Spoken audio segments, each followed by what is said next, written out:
conhecido de alguns aqui. Eu estava conversando com ele, nós fizemos 2 matérias ainda aqui no Brasil, quando ele estava no Brasil, e agora ele já está lá nos Estados Unidos, no mesmo seminário onde o reverendo Emílio estudou, reverendo Mateus, no Reformer Theological Seminary, em Jackson. Está no seu 3º ano lá. Ele faz parte do presbitério pioneiro e é membro da Igreja Presbiteriana de Candangolândia. Mas está aqui conosco, e a sua esposa, onde está a sua esposa? Está ali, a Chay. E sejam bem-vindos aqui, que o Senhor nos abençoe, que o Senhor também abençoe a palavra que irá trazer para nós. Amém?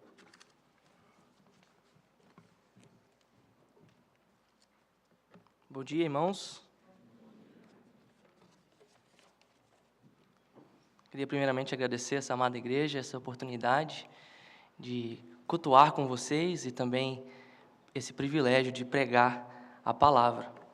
Queria te pedir que você abrisse a sua Bíblia no Salmo de número 51. Salmo de número 51.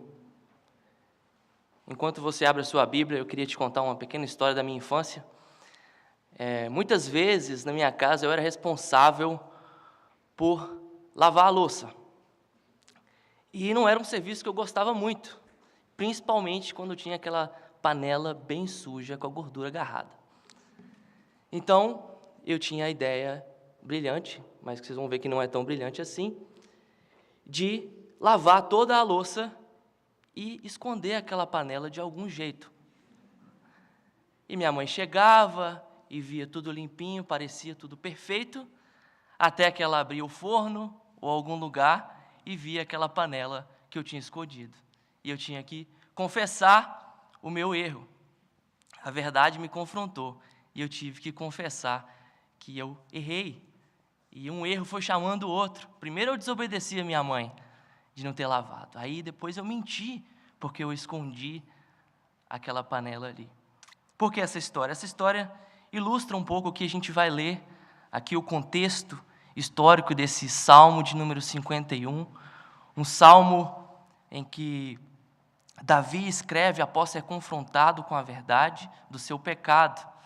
Davi havia cometido adultério com Betseba e ele tenta esconder esse adultério, então envia Urias para a linha de frente da batalha para que ele morra e comete então esse assassinato com Urias. Ele tenta esconder até que o profeta Natã o confronta com a verdade do seu pecado e então ele confessa pelo poder do Espírito Santo, convencido. E dessa confissão nós temos esse salmo lindo que nos ensina também como confessar os pecados. Então, guarde esse contexto em mente. Se você quiser ler mais sobre esse contexto, está lá em 2 Samuel, capítulo 11 e 12. Antes de lermos a palavra, vamos orar e pedir ao nosso Deus que nos ilumine na leitura e na pregação da palavra. Senhor, nós te agradecemos pela Tua palavra, que é tão rica, tão poderosa, para nos convencer do pecado, e é poderosa, Deus, também, pelo Teu Santo Espírito, para nos dar certeza do Teu perdão e da Tua graça em Cristo Jesus. Convence-nos, ilumina-nos na leitura da Tua palavra. Me ajude, ó Deus, para que eu pregue de forma fiel também. No nome santo de Jesus que nós oramos. Amém. Salmo 51, diz assim a palavra do Senhor. Ao mestre de canto, salmo de Davi, quando o profeta Natã veio ter com ele, depois de haver ele possuído Batseba.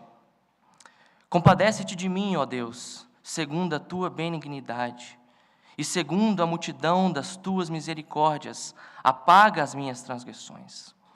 Lava-me completamente da minha iniquidade e purifica-me do meu pecado. Pois eu conheço as minhas transgressões e o meu pecado está sempre diante de mim. Pequei contra ti somente, e fiz o que é mal perante os teus olhos, de maneira que serás tido por justo no teu falar e puro no teu julgar. Eu nasci na iniquidade e em pecado me concebeu minha mãe. Eis que te comprases, na verdade, no íntimo, e no recôndito me fazes conhecer a sabedoria. Purifica-me com o sopo, e ficarei limpo. Lava-me, e ficarei mais alvo que a neve. Faze-me ouvir júbilo e alegria, para que exultem os ossos que esmagaste. Esconde o rosto dos meus pecados e apaga todas as minhas iniquidades. Cria em mim, ó Deus, um coração puro e renova dentro de mim um espírito inabalável. Não me repulses da tua presença, nem me retires o teu Santo Espírito. Restitui-me a alegria da tua salvação e sustenta-me com um espírito voluntário. Então ensinarei aos transgressores os teus caminhos, e os pecadores se converterão a ti. Livra-me dos crimes de sangue, ó Deus, Deus da minha salvação, e a minha língua exaltará a tua justiça. Abre, Senhor, os meus lábios, e a minha boca manifestará os teus louvores. Pois não te comprases em sacrifícios, do contrário, eu te os daria, e não te agradas de holocaustos. Sacrifícios agradáveis a Deus são o espírito quebrantado, coração compungido e contrito. Não o desprezarás, ó Deus. Faze bem a Sião, segundo a tua boa vontade, edifica os muros de Jerusalém. Então te agradarás dos sacrifícios de justiça, dos holocaustos e das ofertas queimadas, e sobre o teu altar se oferecerão novilhos. Até aqui, a santa e inerrante palavra do Senhor Jesus. Eu queria te fazer uma pergunta. Qual foi a última vez que você entrou no Facebook, ou no Instagram, ou no Twitter, e você viu uma mensagem do tipo assim: você está me vendo aqui todas essas fotos felizes e como a minha família parece perfeita, mas na verdade o que eu sou é um grande pecador. Você não me viu hoje, mas eu menti. Você não me viu hoje, mas eu tratei a minha esposa mal. Você não me viu hoje, mas eu sou um pecador. Qual foi a última vez que você viu uma notícia dessa no Facebook? Não é normalmente assim. Normalmente, a gente aponta o erro de todo mundo, mas a gente não mostra os nossos erros.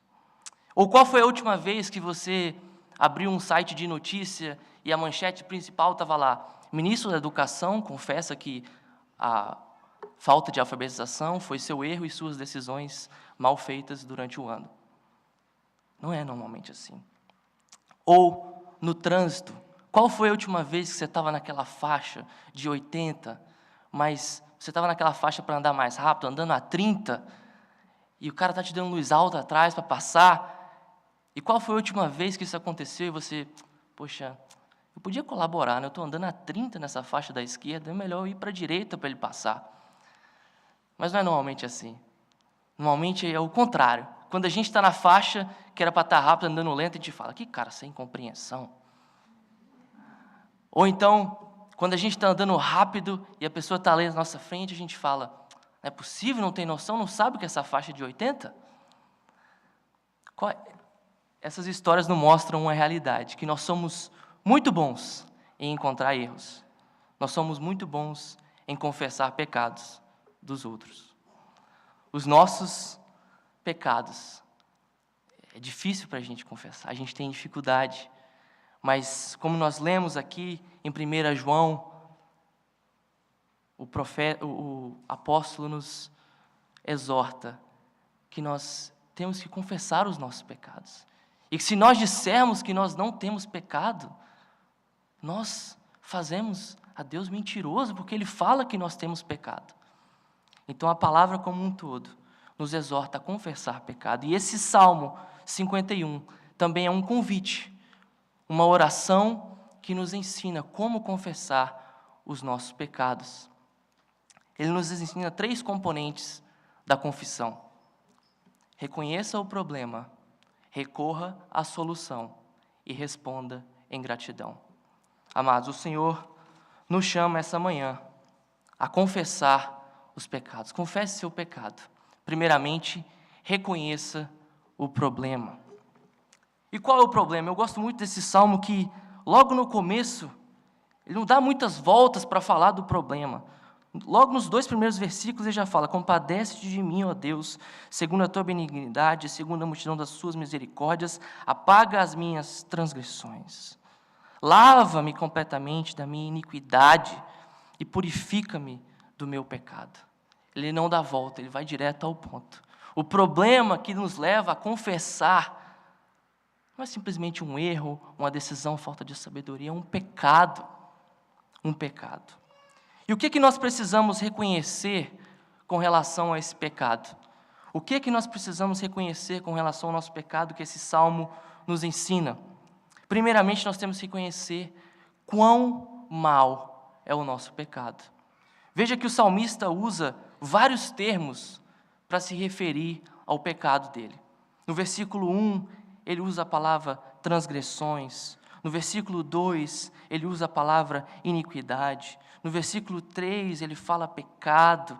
No versículo 4, ele usa a palavra mal. Ou seja, ele não consegue descrever nessa oração com um termo só o quão mal e o quão terrível esse pecado é. Como alguém que acaba de ver um desastre e ele chega para você, você não sabe o que aconteceu um desastre, foi terrível. Não é? Aí você fala, foi, mas... Não, você não está entendendo, foi péssimo. Você tenta outras palavras para tentar descrever o quão ruim foi aquele desastre. E é isso que o salmista faz aqui, ele usa vários termos, porque ele quer confessar para o Senhor e mostrar e abrir o coração e dizer, Senhor, eu reconheço o quão mal é o meu pecado. E assim nós devíamos fazer também, reconhecer diante do Senhor o quão mal é o nosso pecado. Nós também temos que reconhecer contra quem é o nosso pecado. O versículo 4 nos mostra, veja comigo, diz assim a palavra do Senhor: pequei contra ti somente, e fiz o que era mal perante os teus olhos. E você lê isso aqui e se pergunta, como assim? Como contra ti somente? Se Davi havia adulterado com Betseba? Se ele havia matado Urias, como contra ti somente?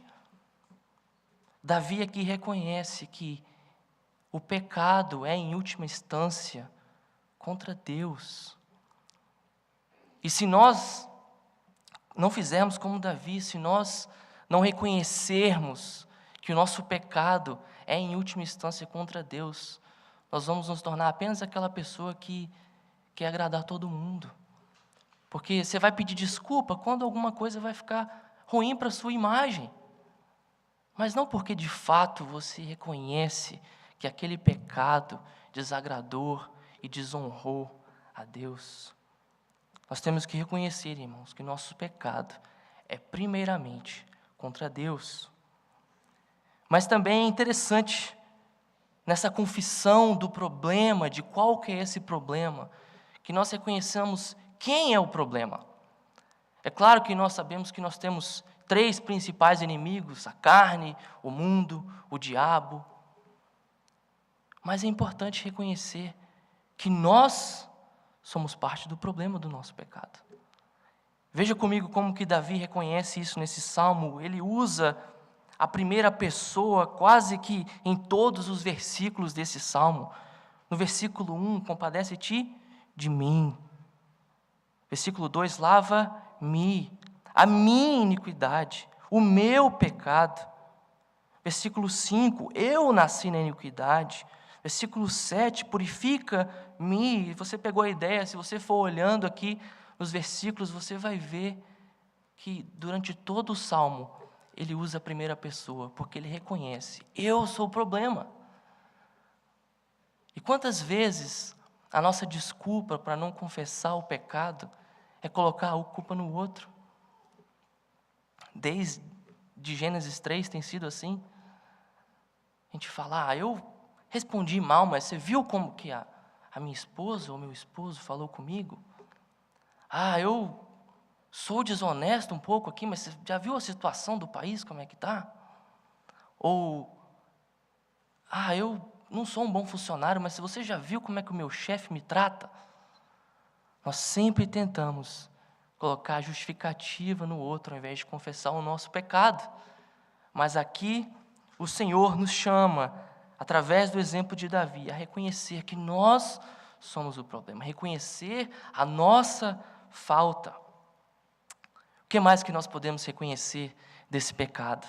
Continuando no versículo 4, diz assim: pequei contra ti somente, e fiz o que é mal perante os teus olhos, de maneira que serás tido por justo no teu falar e puro no teu julgar.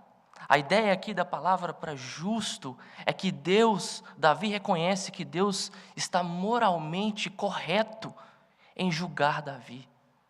Davi reconhece que ele tinha pleno conhecimento dos mandamentos do Senhor e que ele quebrou e que, portanto, ele merece a justiça de Deus. Irmãos, da mesma maneira nós deveríamos fazer quando nós pecamos. Nós deveríamos reconhecer: Senhor, o Senhor é justo em me julgar. Eu quebrei a tua lei, eu pequei contra ti. Nós devemos reconhecer o problema, reconhecer o nosso pecado. Mas então, como reconhecer? Como que esse salmo nos ensina a como reconhecer? Versículo 3, o salmista diz assim: pois eu conheço as minhas transgressões e o meu pecado está sempre diante de mim. O meu pecado está sempre diante de mim. Versículo 5, eu nasci na iniquidade e em pecado me concebeu minha mãe. Ou seja, esse reconhecimento do pecado é abrir o coração diante do Senhor e falar: Senhor, eu estou te confessando esse pecado, mas a sujeira aqui é grande. A coisa aqui é pior do que eu consigo imaginar. O meu pecado é grande. Eu preciso do Senhor. Reconhecer que somos pecadores. Um outro ensino que esse salmista nos ensina para a confissão, de como confessar, como reconhecer o nosso pecado, é que ele nos ensina a confessar o pecado que nós cometemos. Versículo 14 diz assim: livra-me dos crimes de sangue, ó Deus, Deus da minha salvação, e a minha língua exaltará a tua justiça. Qual foi o crime, qual foi o pecado que Davi cometeu?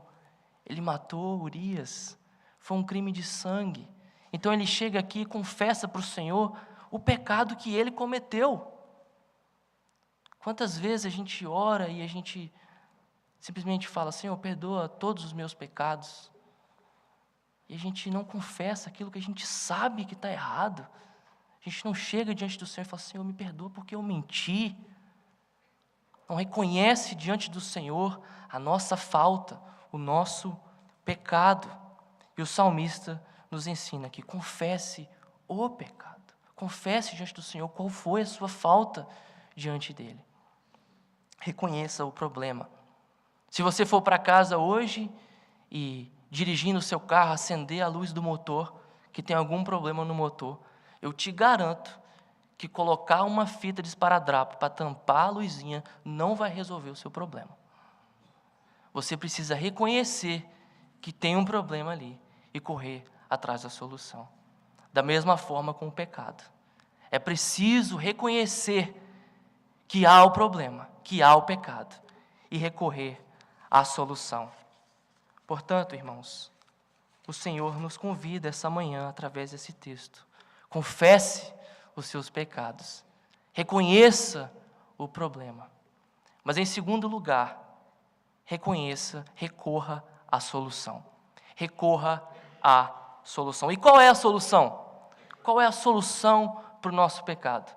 Primeiramente, o salmista nos mostra qual não é a solução. Porque você não vê em momento algum o salmista voltando para si como a solução. Irmãos, a solução para o seu pecado não é você. Quando ele fala dele aqui na primeira pessoa, é para falar do problema, não da solução. Hoje a gente tem esse grande ensinamento constante na sociedade, que se você só estiver bem com você mesmo, você consegue resolver tudo. Se você só encontrar essa solução dentro de você, vai ficar tudo bem. Mas não é essa a resposta do salmista. A resposta não está em você. Mas aonde está essa resposta, então?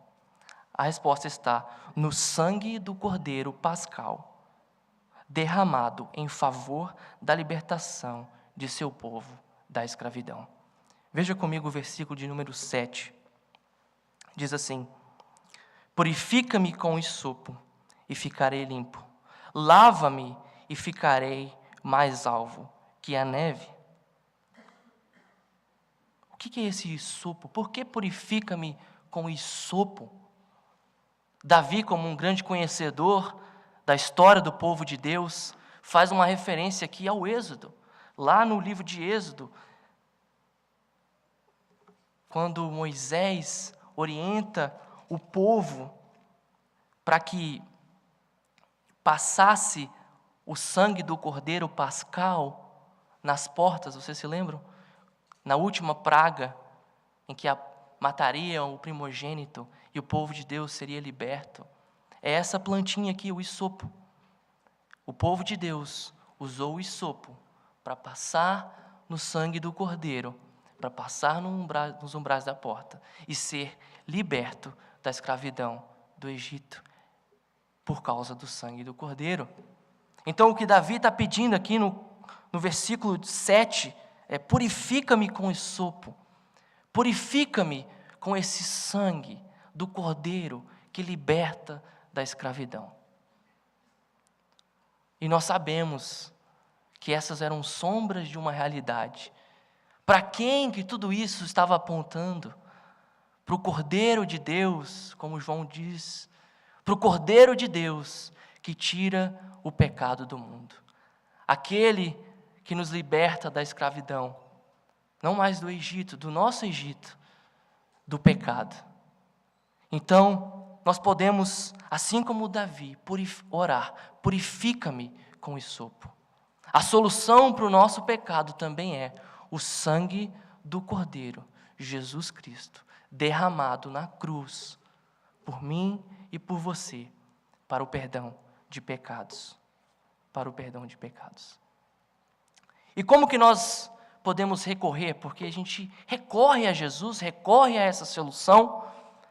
Como que nós recorremos a Jesus? O versículo 16 e 17 nos ensinam, então, como que nós podemos recorrer ao Senhor Jesus Cristo. Pois não te comprazes em sacrifícios, do contrário, eu te os daria. E não te agrada de holocaustos. Sacrifícios agradáveis a Deus são o espírito quebrantado, coração compungido e contrito. Não o desprezarás, ó Deus. E se você chega nesse salmo e se pergunta: como assim? Como que Deus não se agrada em sacrifícios? Eu li no Pentateuco e tudo que vem antes aqui, Deus mandando o povo sacrificar para perdão de pecados. Como que agora Deus não se agrada do sacrifício? Porque Deus não quer só o sacrifício. Davi não está negando que vão acontecer sacrifícios. O versículo 19 diz assim: então te agradarás dos sacrifícios de justiça, dos holocaustos e das ofertas queimadas, e sobre o teu altar se oferecerão novilhos. Então vai acontecer sim sacrifício, mas não é só sobre o sacrifício, não é só sobre o conhecimento, não é só sobre a ação, embora envolva isso também. Requer um coração quebrantado, requer um coração compungido e contrito, que Deus não despreza. Não basta saber que Jesus é o Cordeiro de Deus que tira o pecado do mundo. Não basta saber que Ele derramou o sangue por você. É preciso se aproximar diante do Senhor com um coração contrito, que crê nessa verdade, que crê que Ele é o Cristo, o Cordeiro que tira o seu pecado e te perdoa. É preciso se aproximar com um coração compungido pela ação do Espírito Santo, que reconhece: Senhor, eu estou quebrado. Eu estou falido. As minhas forças para vencer esse pecado por mim mesmo não existem. Se foram, eu dependo do Senhor. Eu dependo do que o Senhor fez por mim. Não é o que eu faço pelo Senhor, mas é o que o Senhor fez por mim. Assim como o Senhor libertou o povo do Egito pelo sangue do Cordeiro, o Senhor pode me libertar desse pecado pelo sangue do Cordeiro, Jesus Cristo. Irmãos, não adianta tomar um remédio de gripe para curar um câncer. Não vai resolver. Não existe nenhum outro remédio para o seu pecado. Não existe nada que vá solucionar o seu problema do pecado, a não ser o sangue do Cordeiro, Jesus Cristo. João 14,6 nos lembra que Ele é o caminho, a verdade e a vida. Ninguém vai ao Pai se não for por Ele. Ele é aquele que reconcilia o seu povo com o Pai. Portanto, irmãos, confesse o seu pecado, recorra à solução, recorra a Jesus Cristo todos os dias, todos os momentos em que você pecar, você pode recorrer. Nós temos um advogado junto ao Pai que nos perdoa, que é fiel e justo para nos perdoar e purificar de toda a injustiça. Confesse seu pecado, reconheça o problema, recorra à solução e, finalmente, responda em gratidão. Como reagir diante dessa situação? Diante de um problema como o pecado, que eu em mim mesmo não tenho força nenhuma para vencer, diante da solução, Jesus Cristo, Deus encarnado, que morre por mim e por você, para nos perdoar graciosamente do nosso pecado. Como responder? Responda em gratidão. Responda em gratidão. E como que nós podemos então, como que esse salmo nos ensina a responder em gratidão? Viva uma vida exultante de louvor, proclamação e santidade. Eu queria só fazer uma nota aqui de que quando a gente fala a palavra exultante, não é exultante no sentido que você tem que estar com um sorriso no rosto para todo mundo o tempo inteiro, porque há momentos de dor, há tempo de chorar com os que choram. Então não é esse tipo de alegria que o salmista nos encoraja aqui. Veja comigo o versículo 12, diz assim: restitui-me a alegria da tua salvação. É uma alegria interior, que independe das circunstâncias. É a alegria da salvação. É a alegria de estar unido pactualmente num pacto de amor com o Senhor Jesus. Um pacto que não depende das circunstâncias. Não depende nem de mim, de você. Só depende do amor e da graça de Deus. Portanto, é possível ser exultante com lágrimas no rosto, se essa é a sua situação hoje. Mas seja exultante. Exultante como? Exultante em louvor, proclamação e santidade. Em louvor, versículos 14 e 15 diz assim: livra-me dos crimes de sangue, ó Deus, Deus da minha salvação, e a minha língua exaltará a tua justiça. Abre, Senhor, os meus lábios, e a minha boca manifestará os teus louvores. Uma vida de louvor, uma vida em que as palavras, as ações, tudo que nós falamos, pensamos, é feito para glorificar a Deus e para louvar o nome do Senhor. Irmãos, diante de tão grande salvação, diante do problema do pecado que nós temos e diante da solução em Jesus Cristo, nós só podemos louvar o nosso Deus. Nós só podemos viver uma vida exultante no nosso trabalho, na nossa família, onde nós estivermos. Uma vida de louvor em que nossos lábios falam aquilo que louva o nome do Senhor. Mas também uma vida de proclamação. Veja comigo o versículo 13, diz assim a palavra do Senhor: então ensinarei aos transgressores os teus caminhos, e os pecadores se converterão a ti. Uma vida de proclamação, diante do problema que nós tínhamos, do pecado que nós lutamos contra, e diante da graciosa solução em Jesus. Esse é o melhor presente que nós podíamos ganhar. Nós precisamos proclamar, para que outros pecadores se convertam a Ele. Nós precisamos viver uma vida exultante de proclamação. Se você chegar em casa hoje e pensa num presente que você sempre quis ganhar na sua vida, se você chegar em casa hoje e tiver lá na sua casa esse presente, eu te garanto que você vai ligar para todo mundo e falar: lembra aquele negócio que eu queria tanto? Você não vai acreditar, estava aqui em casa. Da mesma maneira, irmãos, que melhor presente nós temos do que o perdão dos nossos pecados em Jesus Cristo? Nós precisamos viver uma vida exultante de proclamação, mas também uma vida exultante de santidade. Versículo 10 diz assim: cria em mim, ó Deus, um coração puro, e renova dentro de mim um espírito inabalável. Cria em mim. E essa palavra que é usada aqui para criar, é a mesma palavra usada quando Deus cria o universo em Gênesis 1, e é uma palavra usada várias vezes no Velho Testamento para quando Deus faz a ação de criar. Ele é o agente. Então aqui Davi ora ao Senhor: Senhor, cria em mim. Deus, com esse seu poder de criar tudo do nada, da minha vida quebrada como eu sou, cria um coração novo.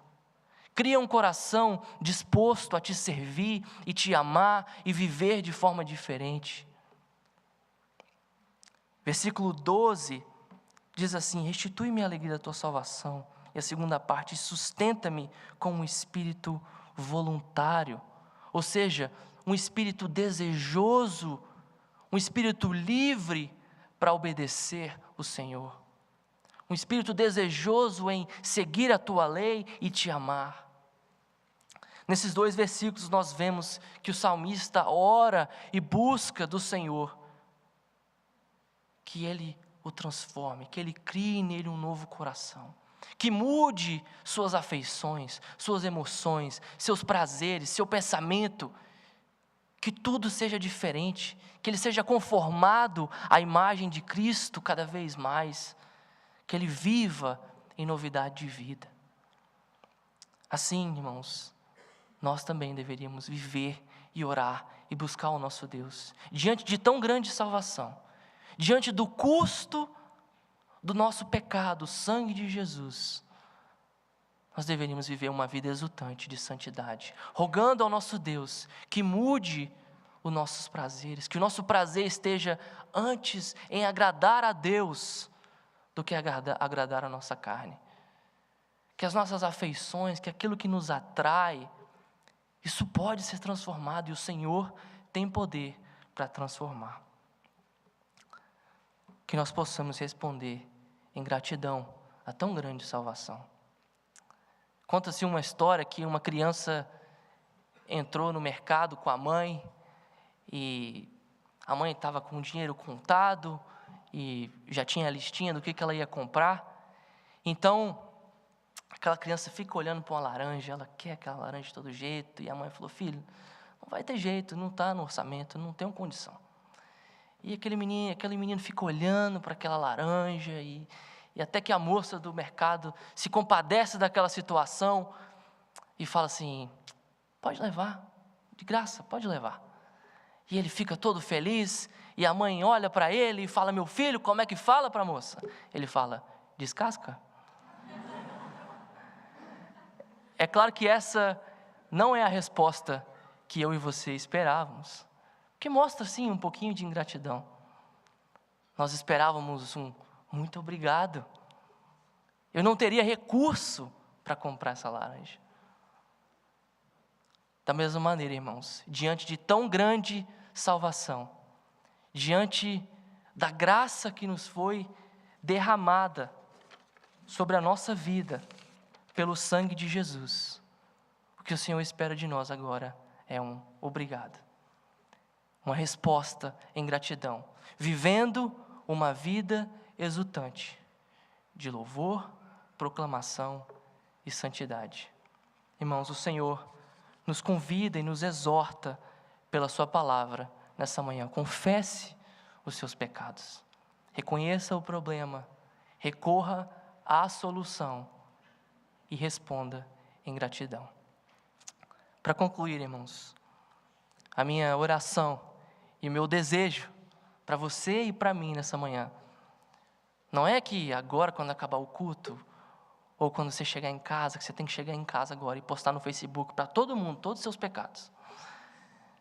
Os mais terríveis, não é isso. Mas que você possa fazer sim, essa confissão diante do seu Pai Celestial.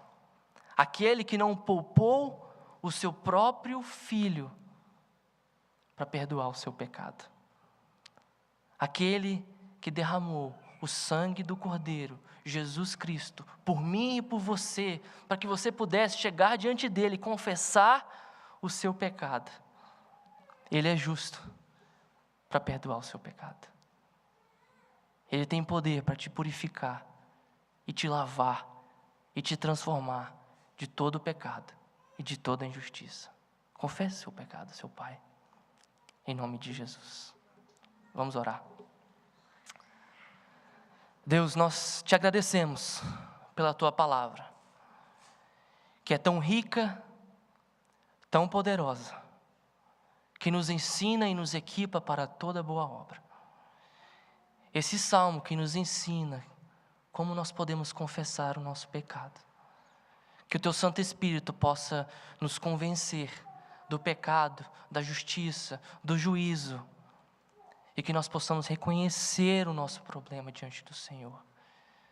Que nós possamos recorrer à solução, que nós possamos parar de buscar outras soluções, mas recorrer ao Senhor Jesus Cristo e o seu sangue derramado em favor de nós. E que uma vez experimentada essa graça bendita no nome de Jesus, que nós possamos responder em gratidão, vivendo vidas exultantes, de proclamação, de louvor e de santidade. É o que nós rogamos, no nome santo do Senhor Jesus Cristo. Amém. Vamos ficar de pé e cantar o cântico Vinde, aflitos pecadores.